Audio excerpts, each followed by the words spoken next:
자, 그런데 이번 삼성증권의 배당 사고를 보면은 선뜻 이해되지 않는 부분이 많습니다. 그래서 개인 투자자들의 분노도 커지는 면도 있을 텐데요. 이 사건 취재하고 있는 박영우 기자와 함께 더 자세히 짚어보겠습니다.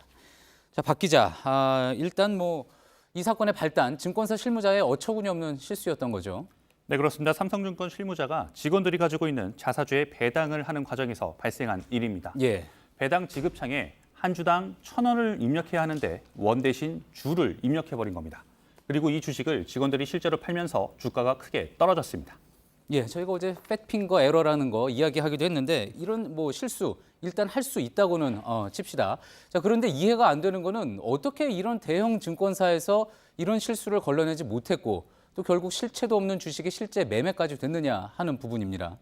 네, 1차적으로는 이 실수를 상급자가 확인해 교정하는 과정, 바로 이 내부 통제가 제대로 안 된 겁니다. 여기에 증권사의 시스템 역시 얼마나 주먹구구식인지도 드러났습니다. 이번에 실수로 직원들에게 배당된 주식은 28억 주가 넘습니다. 삼성증권이 발행한 전체 주식수의 30배에 달하는 규모인데요.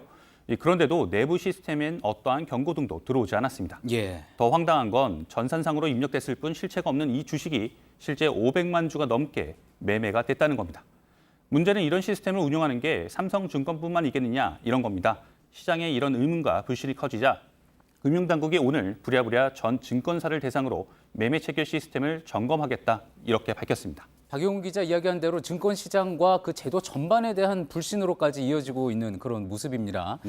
특히 앞서도 말씀드렸지만 청와대 청원 게시판 중심으로 공매도 제도에 대한 불만이 폭발하고 있다고 했는데요. 이 공매도 제도에 대한 불만, 이번 사건과 어떤 연관이 있는지 한번 설명을 좀 해주시죠. 네, 우선 공매도가 뭔지부터 살펴봐야 합니다. 예. 말 그대로 없는 주식을 판다 이런 뜻입니다. 예를 들어서 한번 설명해 볼까요? 예. 이 A 종목을 갖고 있지 않은 투자자가 이 종목이 앞으로 떨어질 것 같다고 예상을 하고 매도 주문을 합니다. A 종목의 주가가 현재 2만 원이면 일단 2만 원에 팔게 되는 건데요.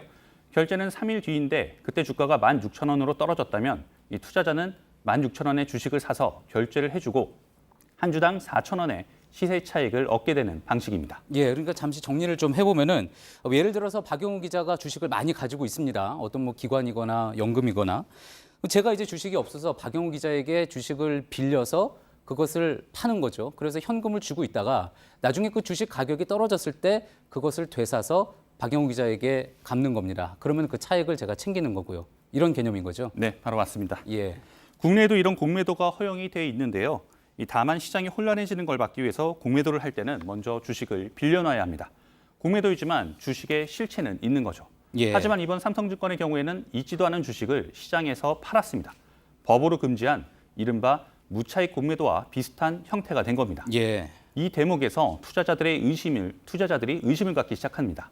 이 법으로 금지한 무차익 공매도로 실제로 가능하다는 게 입증된 게 아니냐, 또 외국인이나 기관들이 그동안 이런 식으로 공매도해서 이득을 챙겨온 게 아니냐 이런 겁니다.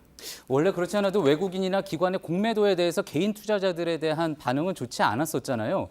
외국인이나 기관이 공매도에 들어갔다, 이런 소문이 퍼지기만 해도 주식 가격이 실제와는 상관없이 폭락하기도 하고 그래서 불만이 쌓였던 건데 자, 그렇게 쌓였던 불만이 이번에 폭발했다 이렇게 볼 수도 있겠군요.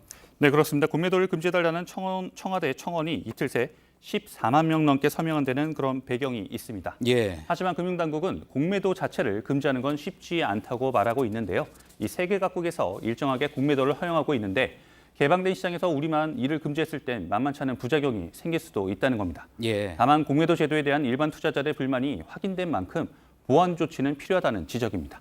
이 외국인과 기관, 이른바 큰손들에 대한 감독을 강화하고 보다 투명하게 공시를 강화하는 방안 등이 거론되고 있습니다. 예. 지금까지 경제산업부 박영우 기자였습니다. 잘 들었습니다.